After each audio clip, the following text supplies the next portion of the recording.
Plato's Cave by Harvey Levine. Andy and Gary are watching TV on a ratty old couch. The light from the TV flickers on their faces. Did you ever wonder if this is all there is? The show? No. Reality. All of reality. Ever wonder if there's more to it? Nah. Sometimes I wonder if this is all a dream or something, or maybe I'm really lying in a hospital somewhere in a coma, and this is all a vast hallucination. And all I need to do is wake up, and I'll be greeted by my wife and 3 children. You have a wife and 3 children? Here I don't, but maybe I do. Out there, or up there, in real reality. Am I still your roommate there? I don't think my wife would like that. Well, I don't think I like her so much. Hey, that's my wife. Yeah, but she's got too much control over you. You've got to make your own decisions. How can I make my own decisions? I'm lying in a coma. Well, then wake the hell up and leave me alone. I'm trying to watch TV. Today, the checkout lady at the grocery store asked me if I was comfortable. Why would she say that? Exactly, she wouldn't. But a nurse might. A nurse. I think a nurse said that in my hospital room, and for a moment it broke through my vegetative state, and like in a dream, I put it in the mouth of the checkout lady. So none of this is real? The TV, our apartment, the city? Not really. It's like Plato's cave. Plato? Ooh, I love the smell of Plato. Plato, the philosopher. He imagined that we are all like these people sitting in a cave with our backs to the opening. We see light flicker on the back wall and think that's reality. But then someone turns around, goes outside, and realizes there's the sun and people, and that's what's making all the shadows and the flickering light, and that the sun and the people are the real reality. You know what I mean? I'm just going to change your IV now. What? I'm just going to watch TV now.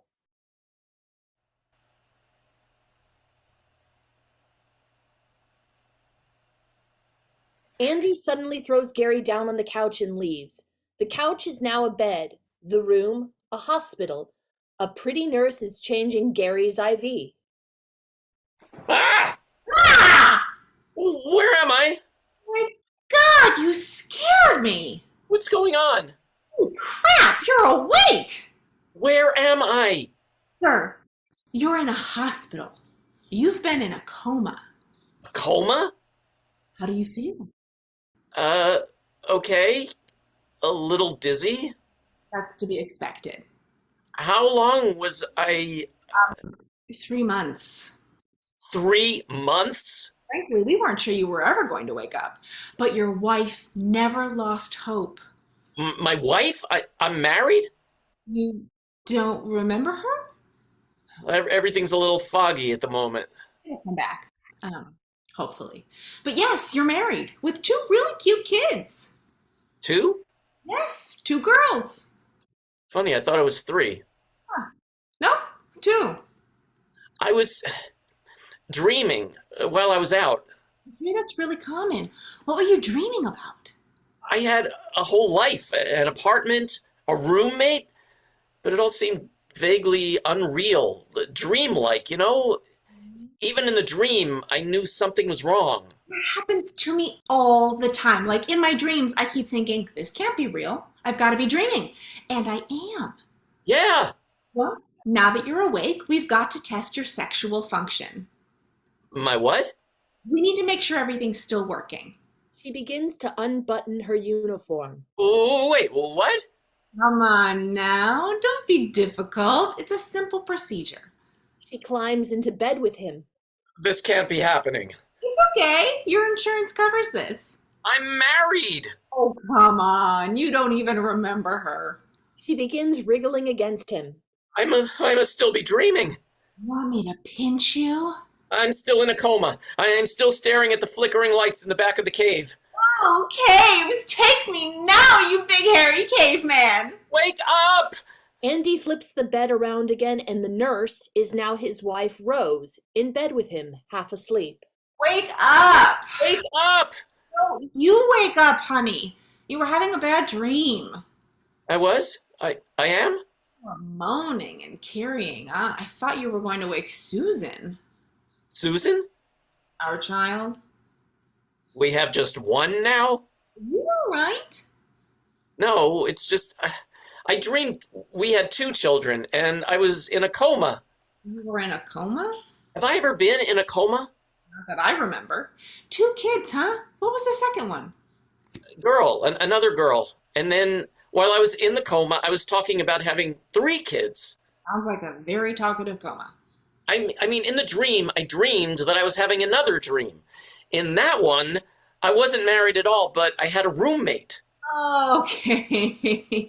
No more amaretto before bedtime. I'm serious. It all seemed unreal, though, and I kept thinking I just need to pop up to the next reality. Wake up.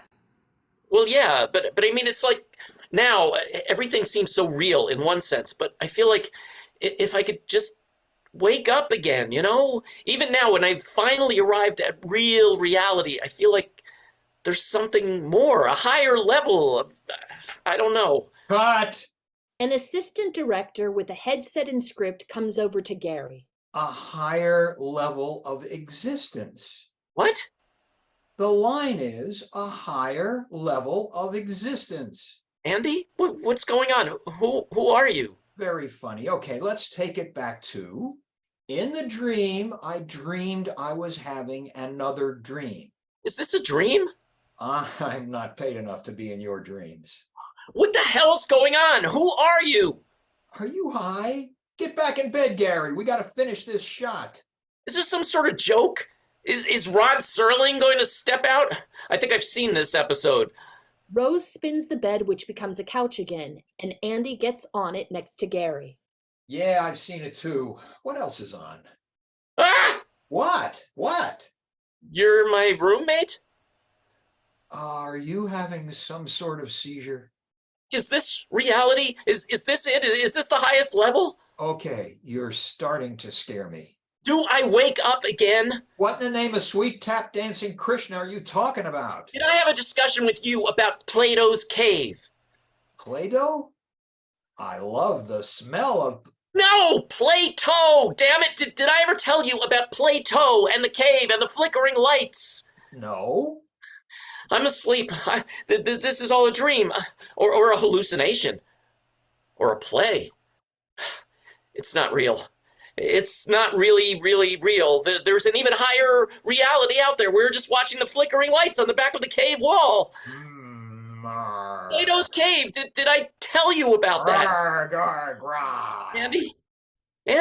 Ugh, I'm in Plato's cave. I'm stuck in Plato's cave. The teacher enters. And can anyone tell me what Plato's cave was? Oh, I love the smell of Play-Doh. Anyone know? Plato's cave? Gary. It's a metaphor showing us how we're not seeing the real reality, just shadows of it. Very good. Just like right now, this isn't real. It's just a level of reality. Well, we can get into a whole philosophical discussion later. The important thing is knowing the concept. You're not real. He's not real. Nothing's real. Okay, Gary, that's enough. I thought it was enough too, but it keeps on going. In the next jump, you're going to be my daughter or something. Gary, don't make me send you to the principal's office. There is no principal's office. There is nothing. Nothing's real. I don't know where I am anymore. Dude, you're freaking me out. I'm already freaked out. Just stay calm, sir. We'll be landing in a few moments. What? Will you hear my confession, Father? Rose and Andy now begin a whole series of fast transformations. Dad, can you fix my doll? We need those third quarter reports. Can I get you a refill, honey? Let's redecorate the living room. I'm live at campaign headquarters. Wake up! Shoot now. Wake up! Go! Wake Stop! up! Faster! Wake Slower! Up! Wake Down! up! Left! Wake Wake up! Wake up! Wake up! Suddenly, Andy and Gary are back on their couch. Gary is asleep and wakes up with a start. Ah! Hey, did you ever wonder if this is all there is? Like if there's more to life than this? Ah! End of play. Frida and Ruth by Cress Mirsky. Ruth sits on the couch in her pleasant living room. On several side tables are manila files randomly lying about. Frida! Oh, Frida, I need something. Do you have a moment? Frida? Are you there? Oh, Frida! Oh, there you are. I'm sorry. Were you napping? Napping? Oh, God, no, I wish. What do you need? I'm sorry to interrupt you. It's such a little thing, but I wanted to call Maggie and tell her about that wonderful little restaurant I ate at last week. And the name of the place just slipped my mind. What was it? Oh, gosh. Classic? No. Room of... Thai place? Yes, that's right. It was that adorable little place at the corner of Madison and Maine?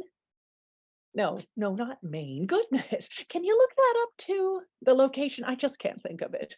Okay, give me a minute. Oh, of course. Maybe it's under restaurants. Maybe you put it there. I'm sorry, Ruth, hon. This is going to take a minute. I'm going to have to go back into the cabinet because I'm thinking maybe I just filed it under ethnicities. Ethnicities? Really? You wouldn't just put it under restaurants? Oh, well, that's fine. I'm really not in a hurry. Maybe it would be under things Ruth did last week. Oh, shit. Is everything okay? Yeah, I'm fine. Take your time. No hurry. The Thai Palace? No. Thai World? Classic Thai. Oh, that's it. There you go. Great. Phew, we did it. And the street was? Oh, seriously? Is that too much? Oh, I'm sorry. I thought it might be in the same file. Don't worry about it. I don't need to know the street. Maggie can look it up. She has one of those GPS things in her car. Yeah, who doesn't now? Yes, that's true. Listen, dollface, I'm going to get back to work. Oh, sure. I'm just going to read a book. Nothing too taxing. Frida turns to go and drops several of the files she's holding. Damn, I'm so sorry about that, sweetie. Oh, please, nothing to worry about. You just dropped a couple of files. Ruthie, baby, this isn't the first file I've dropped. What? I've been dropping files left and right. Haven't you noticed? Well, maybe a little, but it's no big deal. No big deal. You were on the phone with your grandson this morning. You forgot his name. Well, I have 3 grandsons. It's a little hard to keep it all straight. Your boyfriend, Rusty? Uh-huh. When he left last night, you called him Krusty. Krusty? No, I don't think so. You did, babe. I was right there. Well, what are you trying to say?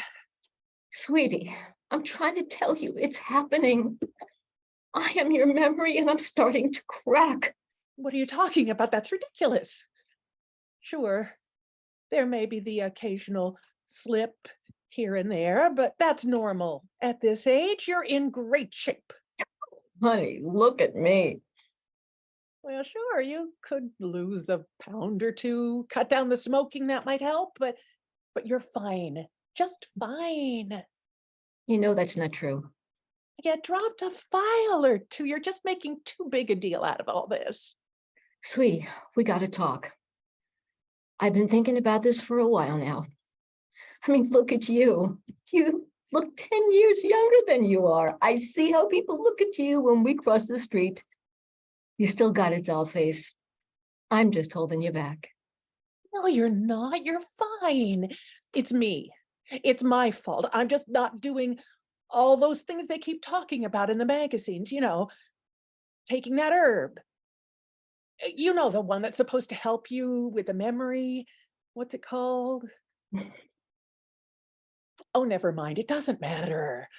Or I could do those things, the little boxes with the letters. You put the letters in the boxes and you don't use a pen because you might have to erase, and you try to match them all up. You know what I mean.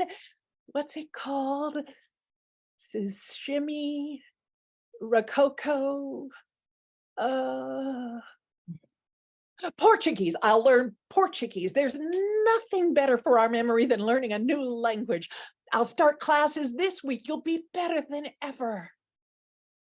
You failed Portuguese in college. Look, Ruthie, honey, it's time. I'm getting up there. I need a break. I've been wanting to tell you this for a long time, but I could never find the courage to say it. Honey cakes. I'm leaving. No, you can't. No memory. That's the beginning of, my aunt suffered with that. It was terrible, frightening. She became a shell of herself. It was catastrophic. We all sat there wondering, where does your memory go when it leaves you? Boca. What? Boca Raton. Huh? Yeah, I've been wanting to tell you for months, Booby. The last couple of years, I've been putting away a little. And I recently found this great deal on a small condo there, and I bought it. You bought a condo in Boca Raton. I'm so confused. Are there other memories there too? Oh, yes, lots. There's Flo's. Flo's memory is in Boca Raton. Well, that's not possible. She's been sharp as a tack lately, winning every hand at canasta, never forgetting her keys anymore. How is that possible? Kenny. Kenny? Who's Kenny? Her new memory. A male? Yeah, a young male, actually. A male? Can that be done? Switch genders like that? Look, honey, times are changing. Yeah, there's a lot more fluid things going on than there used to be.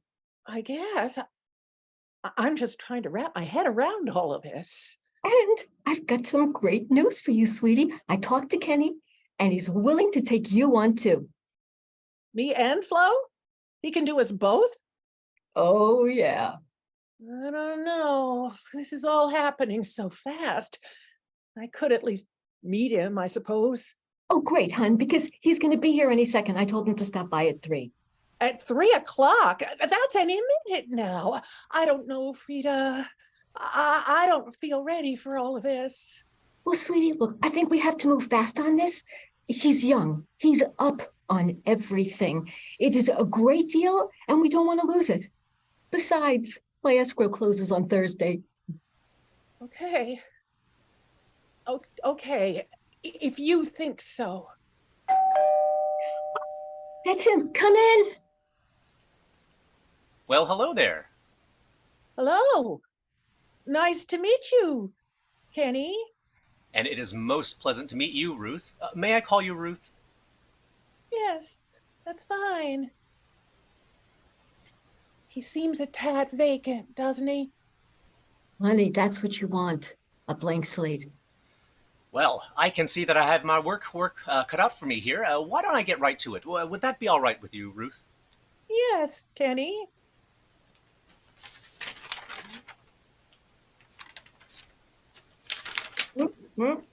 This is so out of my league. Now, why don't we make that phone call to Maggie now, Ruth? Oh, that's right. I wanted to call Maggie and tell her about The classic Thai restaurant at the southeast corner of Madison and 4th in Santa Monica. Yes. And didn't we also want to mention to Maggie that we saw last week a young and smoldering Omar Sharif and a meltingly lovely Julie Christie in the 1965 movie Dr. Zhivago, directed by David Lean, music by Maurice Jarre, cinematography by Freddie Young. Didn't we also want to mention that? I did. Oh, this feels so good. Didn't I tell you? Oh, you were so right. Oh, listen, kids, I gotta go. I got an Uber driver right outside, and my flight leaves at 5. Oh, Frida, how can I thank you for a lifetime of... No, kid, don't. Just remember, we will always have... Marina Del Rey.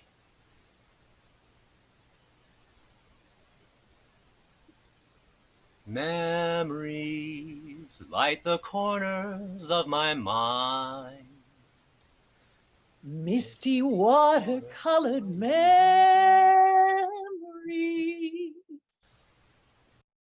of the way we were. End of play.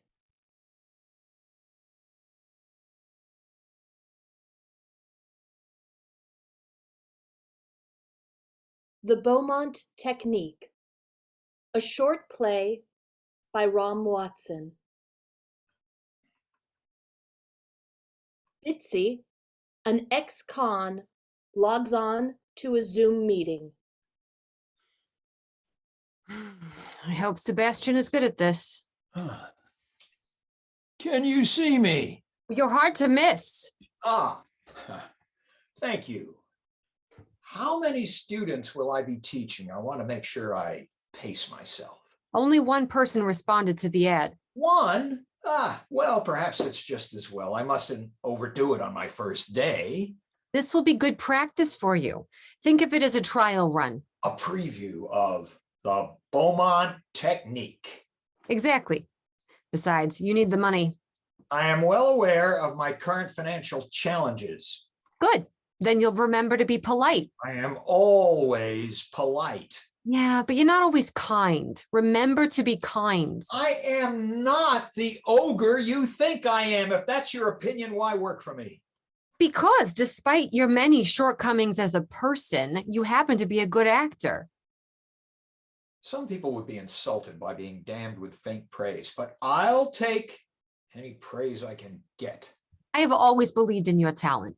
You've seen the lengths I've gone to in order to help you further your acting career. Yes, and I hope you never put anyone else in the hospital. I learned my lesson from that experience. Now try to be a good teacher as well as a good actor. When this student spreads the word he studied with the great Sebastian Beaumont, I'll have more disciples than I can handle. Are you Bitsy? Ah, yes, we spoke on the phone. I'm Sebastian's personal assistant. You must be Dwayne. Dwayne, how nice to meet you. What inspired you to study with me? I want to put an acting class on my resume, and yours is the cheapest in Los Angeles. I see. Thank you, Bitsy. You may go. Please let us know when the hour is up. Yeah. Dwayne, Sebastian Beaumont believes the best way to learn is by doing. So after I demonstrate a lesson, I expect you to try it yourself. Okay, sounds good. Excellent. Now, step one is to determine what your character looks like. I will show you how some of the greatest actors of the past 100 years have created indelible, iconic characterizations. And what are the other steps? Yes, the syllabus. There are 3 steps in the Beaumont technique. Step 1 is the physical transformation into the character. Step 2 is to write a detailed biography of the character. That way you can think the character's thoughts and only the character's thoughts from the moment you step on stage. Step 3 is to memorize your lines and know them so well that you can begin acting from any line in the scene. Aren't steps 2 and 3 more important than step 1? Au contraire. Steps 2 and 3 are self-explanatory. And any decent actor already does them. If you're not already doing steps 2 and 3, there is no hope of you ever attaining my level of great acting. What I prefer to focus on is step 1, the physical transformation. Okay. And by physical transformation, I mean you must make yourself look as unattractive as possible. Hideous, if you can manage it.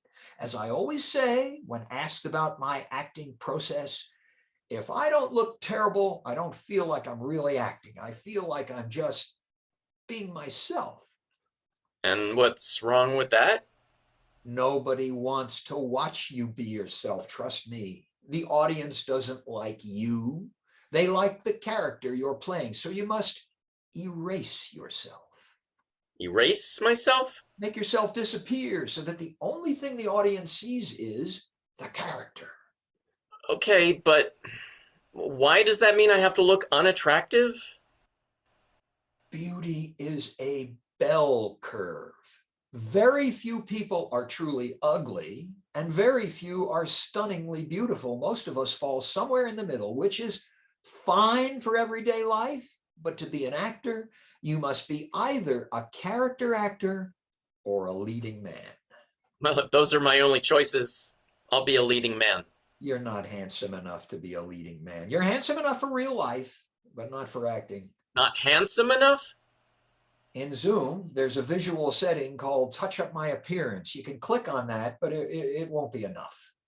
And you won't have that option when you work on film or TV. I've played leading roles. Where? In plays? Ah, that's theater. You look better from far away. I beg your pardon? It's not just you. See? We all look better from far away. But to be attractive enough for television or movies, you have to be a dramatic freak. When I was your age, I was much better looking than you are, and even I wasn't handsome enough to be a leading man. And who decides what is handsome enough? No one decides. It's determined by your jawline. My jaw? Yes, you do not have the right jawline to be a leading man. Neither did I. But I will show you how to be the best character actor you can be. So you're saying I'll never get a lead role? Oh, no, there are many wonderful leading roles for character actors. Like what? Richard III, the Elephant Man, the Hunchback of Notre Dame. That's it? No, the Phantom of the Opera. And just a few years ago, Nick Dear wrote a stage adaptation of Frankenstein. Frankenstein? Yes, you could play the creature. You think I look like Frankenstein's creature? No, but you could. With the right makeup and the ambition to be a great actor. Remind me to send you a link to a place where you can buy prosthetic teeth, but let's get started. The first way to make yourself look less attractive is one I'm sure you've heard of. It's what Marlon Brando did in The Godfather. He stuffed his cheeks to alter the shape of his face. Stuff them with what? Well, for his screen test, Brando used Kleenex, but I like to use bread. It's easy to work with, and when you're done, you have a little snack already in your mouth. Huh? I like snacks. Did you tell you what materials you'll need for the class? Yeah, I got them right here. Good. Wow. So you use your tongue to push the red into place. And always check yourself in a mirror to make sure the red cannot be seen when you speak. You look terrible. Thank you. But your face is distorted. Exactly. You try.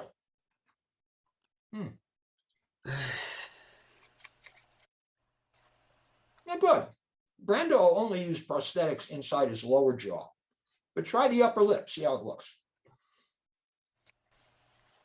No, now you look even worse. Now the lower lip. Good work. You know, you have a talent for uglification. Why are you teaching me this? Because when you look like someone else, it's easier to become someone else. And becoming someone else is what acting is all about. Delicious snack. Love that. Why are you so insistent I make myself look awful? As far as the people who do the casting are concerned, you either have to look like George Clooney or Danny DeVito. There's no in between with them. You are never going to look like George Clooney. So you have to try really hard to look like Danny DeVito. Otherwise, they won't know how to cast you. How can they cast me if my face is distorted? Sebastian Beaumont likes it when you ask questions. It means you're engaged in the learning process. Oh, and when you go to auditions, always take bread or Kleenex. You never know when you're going to need to distort your features. Yeah, I'll make a note of that. Now, the second way to make yourself look like less attractive is something Lon Chaney did in 1925 when he played the Phantom of the Opera. There. Chaney used small hooks in his nose that were tied to fishing wires, which were then attached under the front of his wig. But you get the idea. It changes your profile, see? Huh? It gives you an entirely different look. Yeah, I see that. Now you.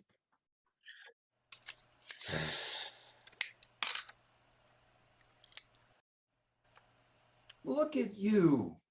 So different. So bad. Of course, for a role, you would never use Scotch tape. You would use a prosthetic or perhaps a combination of medical tape and spirit gum.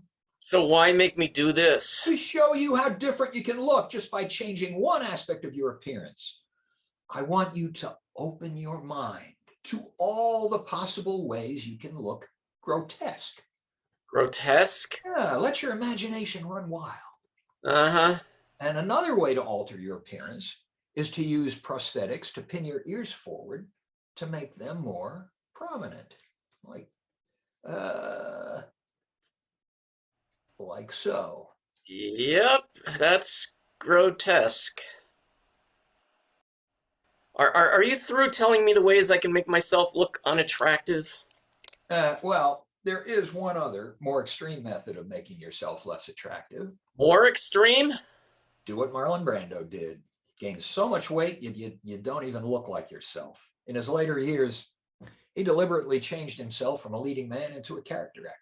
I don't think that's why he gained weight. Oh, yes. That's what made Brando one of the greatest actors who ever lived, his willingness to go to extremes. So why don't you weigh 300 pounds? Well, it's hard for me to admit this, but Sebastian Beaumont does have a bit of vanity. A bit? I don't want to weigh 300 pounds. Yeah, most people don't, unless they're a sumo wrestler. I never had the courage to gain that much weight. Perhaps you'll be braver than I. I don't think so. But if you do decide to deliberately ruin your health, promise me you'll do it under the supervision of a doctor. Of course. Dwayne, you show promise as an actor, and you're willing to try new things, which is essential. You must be open to playing all types of hideous characters. Oh, this has been fascinating, but I'm afraid I have to leave now. Oh, hour up already? Wow, the time flew by. Well, it always does when the creative juices are flowing, right? You can schedule your next class with my assistant. Yeah, I'll give her a call when I know my schedule. Fine. Till next time. Bye.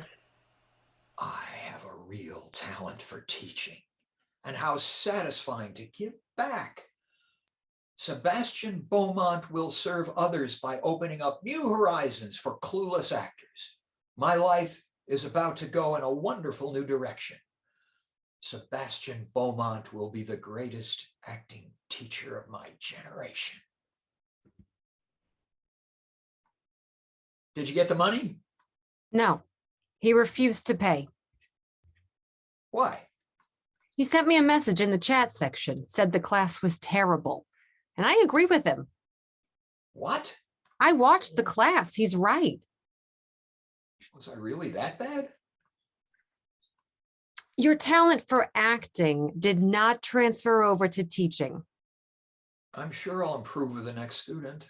There won't be a next student. I'm canceling the ad. But the Beaumont technique, I must pass my acting wisdom on to future generations. Sebastian, you don't have a technique. You have a bunch of weird ideas that work for you because you're so talented you can play anything. But those weird ideas aren't going to work for everyone else. What am I going to do now that my teaching career is over? You taught for 10 minutes. That is not a career. It felt like one. Sebastian, you were never meant to teach. You were meant to act. If I had devoted myself to teaching, I would have avoided my destiny. So get out there and audition. Perhaps I'll try my hand at directing.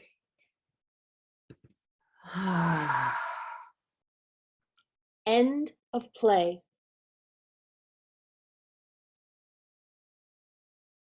Rent a Friend by Rachael Sizgorich. Interior, boiler room, afternoon. Fran works at a desk in front of a water heater. Gloria pokes her head in the door.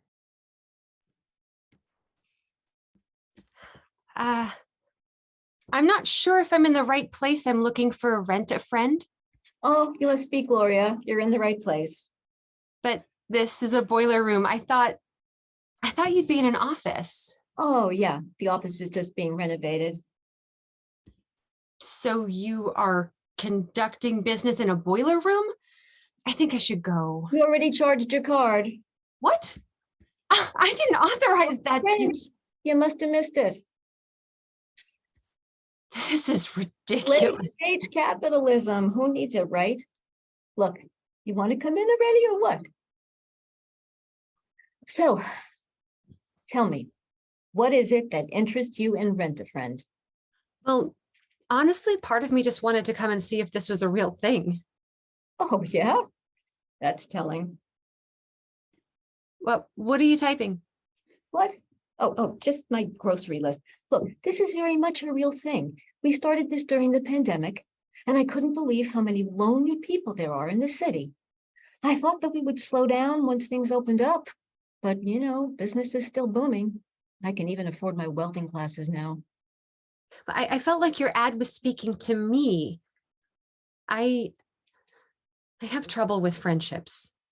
Well, we're here to help. I'm Fran.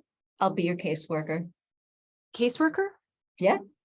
Here at Rent-a-Friend, we strive to give you the best fucking experience of your fucking life. Well, sign me the fuck up. Okay, so. All right, based on the data that you gave us when you registered for Rent-a-Friend. What data? All I did was give you my social media pages. Oh, exactly. And all of those pages determined all of your relational patterns. All of them? Yeah, well, it's kind of messed up, but it's my job. So what am I going to do? Also, it's the way of the world. So I didn't even know I had relational patterns. No one does. But based on what we've gathered, we have come up with 3 great options for your Rent-a-Friend. Now, how it works is we are going to set up friend dates, and we have established friend scenarios. And now that I am meeting you in person, I think we are spot on with your friend options. Oh, that sounds great. I miss friend dates. Option 1 is Clara. You'll be meeting her to buy her birthday dinner at a restaurant she chose that is both far from your place and wildly expensive. She will order with abandon and suggest that you share, but really it is she that will be eating most of the tiny size plates. When you first sit down with Clara, she will comment on your new hairstyle disapprovingly, and she will proceed to pepper the conversation with comments that remind you of your narcissistic mother. God, I don't. When a seemingly never-ending night comes to a close, you will leave feeling like you need a nap and a family-sized package of Nutter Butters as Clara bids you adieu in her signature British affectation. That sounds terrible. And also a little like my friend Cindy. What? Oh, hold on a second. I thought we had the right file here. Huh. Do the options get better? Please tell me they get better. Oh, yes. Option 2 is Frances. Hey, good name, right? So that's a good start. Not so sure about that. Francis Farmer and all. Oh, she's not into agriculture, but she does love culture. Am I being filmed? I feel like I'm being filmed. Frances is an artist like you. You're a stand-up, right? Sometimes. Well, Frances is a mixed media artist who is one of the unfunniest people that you'll ever meet. But that won't stop her from criticizing your comedy and suggesting that you use funny stories from her life that are really just uninteresting anecdotes. Wait, is Frances my aunt? She loves to have you over to her place for dinners where she'll dominate the conversation. And if you even manage to get a word in edgewise, she will promptly take the conversation right back to herself. And when she has thoroughly sucked the life force out of you, she will rudely tell you to leave, making you feel like a prostitute. I bet she does it artistically, though. This is... Yeah? Fucked. Well, now who's throwing around fucks? I came here because I really want a best friend. Most of my friends have kids and I never see them.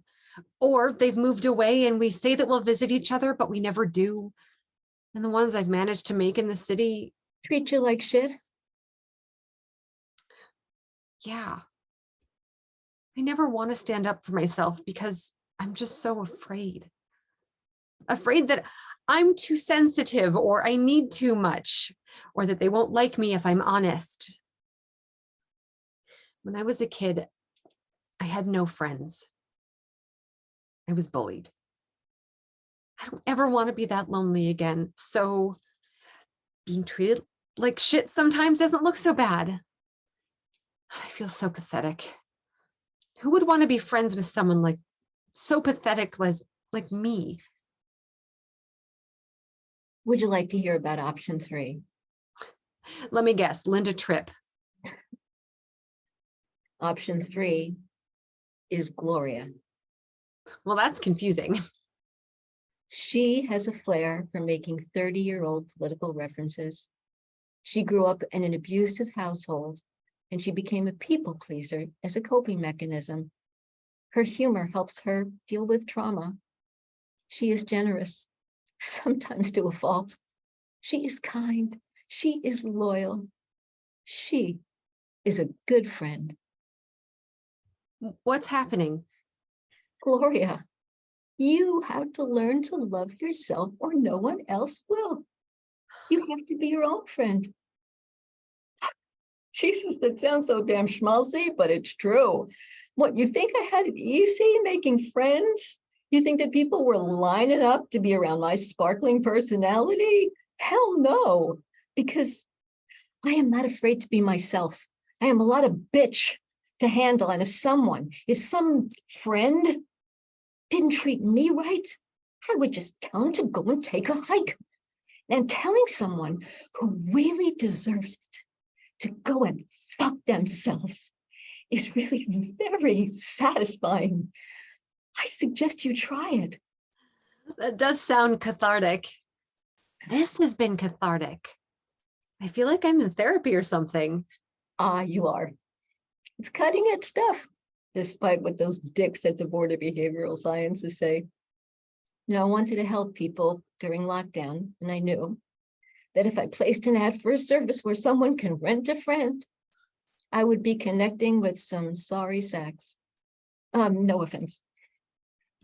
But how is this ethical? I didn't sign up for therapy. Yes, you did. Fine print again. It'll get you every time.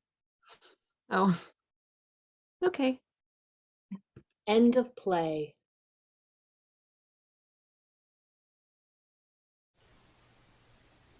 Tomorrow by Scott Mullen. Bryn looks out through the front window. A knock, and then Colin enters behind her a bag in his hands. I brought you a few groceries. Thank you. There's tea in the kitchen. Freshly made, hot and poured. You didn't know I was coming. I did. Did Maureen tell you I was headed over? No, She must have. I made it how you like it. Just a little honey. Like Mom used to make. Good? Delicious. Have you been outside today? No. Bryn, you can't just stay inside. When it's time for me to go outside. Oh no, We can go for a walk right now. I don't think so. Oh, it's raining. It wasn't raining a moment ago. It must have really started coming down. Ground's all wet. Yes. But you have an umbrella. We can just go around the block. Just 5 minutes, and you're back inside. It's not going to happen. You need to move on, Bryn. Stephen would want you to. It's not about Stephen. Well, it was, of course. Now, you're not going to believe me. Try me. In less than a minute, there will be a knock at the door. It will be a man with a package. Will you answer the door for me? There's no man. We'd see him coming. Will you answer the door? There's no truck outside. No man coming in the rain. Just say you will. If there's a knock on the door, I will answer it. And when you do, look out the door at the weather. It's raining. When you open the door, look outside.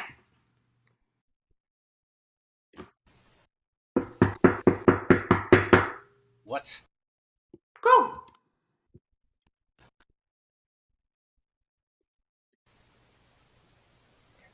That was weird. Yes. It's not raining outside, but now it is. But the package is dry. You can leave it there. I'll open it later. And where's the delivery man? Where's his truck? First noticed it a few months ago. I don't know when it started happening. I should have told you, but I didn't think it was real, and I knew you wouldn't believe me. When what started happening? When I look through the window, I can see tomorrow. Bryn. I'd see people coming, delivery people or friends, and I'd throw open the door, and there would be no one there. But then the next day there'd be a knock. 24 hours later, exactly. I didn't know what to think at first. I thought people might be playing jokes on me. The timid widow, afraid to go outside since her husband was struck and killed by a car on that very road. No one would do that. But then it kept happening. I'd see visitors coming a day in advance, and every time they'd show up the next day at the same time, which is handy. I can put the tea on, but strange. But it was happening. It's real. It can't be. It's not raining. The rain isn't coming until tomorrow. See that red car? Tomorrow. I know exactly when you would come today, and I know exactly when you'll leave because I saw it yesterday. You believe me? I see you do, even though it hurts your brain. Yes, it does. You believe me? So when will I leave? I'm not going to tell you. Bryn. Because you'll try to change it. And maybe it isn't meant to be changed. Maybe if we try to change things, terrible things will happen. Like Stephen. He was being impetuous, running onto the street with no regard of what might happen. Trying to save a dog. Wasn't careful, and he died, and the dog died too. So what was the point? Bryn. He wasn't being safe. So you think you're being safe? Every day I look out this window, waiting for a sign, waiting to see myself leave, and it never happens. I never leave. That's the sign. So you stay in here, safe, Yes. looking out at the street where he died. I can't help it if that's where tomorrow is. You need to leave the house, Bryn. Why? All my needs are taken care of. I can order whatever I want, and it's brought here. People visit. You're visiting. What else do I need? You could visit Paris. I don't want to visit Paris. You could go to a museum, a lecture, a movie. I don't need to do any of those things. You could meet someone new. No. There is no one new. You could visit Stephen's grave. He's not there. No, not really. Mom's grave? Let me ask you something. If you looked out this window right now and saw yourself leaving the house tomorrow, would you be happy? Relieved? Imagine it. There you are, heading down the front walk, on foot. The places you could go. You could walk down into town, maybe across the street, to visit a neighbor. Or maybe just outside to pick some flowers and bring them inside. What would you think? To see yourself outside. I'd be afraid. But excited. Because there you are, the fresh air, the possibilities. Aren't you hoping to see yourself? It would be nice. Yes. But I'm not outside. It's not happening. This is what we're going to do. What time is it? 11:23. At 11:25 tomorrow, I'm going to come by with a huge umbrella, big enough to cover both of us. Tell me what color the umbrella should be. I'm not doing this. What color? Red. I'm going to come by with a huge red umbrella and stand in front of your house. And you're either going to run out and join me under that umbrella, or you aren't. Which do you think you're going to do? I don't know. But it's exciting, isn't it? What if I don't join you? Then I'll come back the next day, and the next, at 11:25, until you come out. And we'll walk together. You do that? Of course. You're my sister.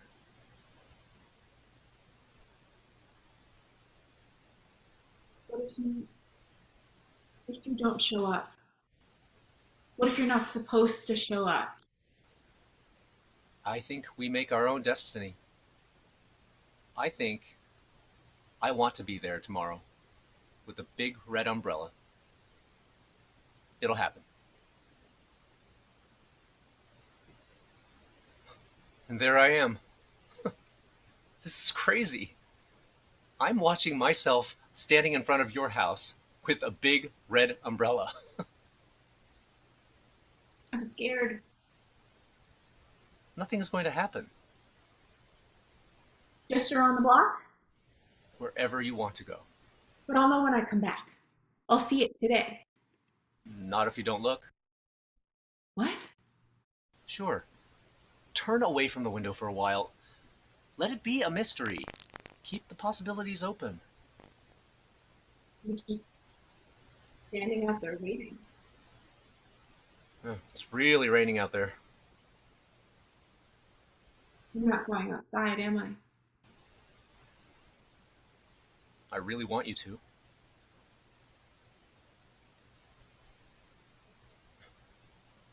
There you are. There I am. End of play.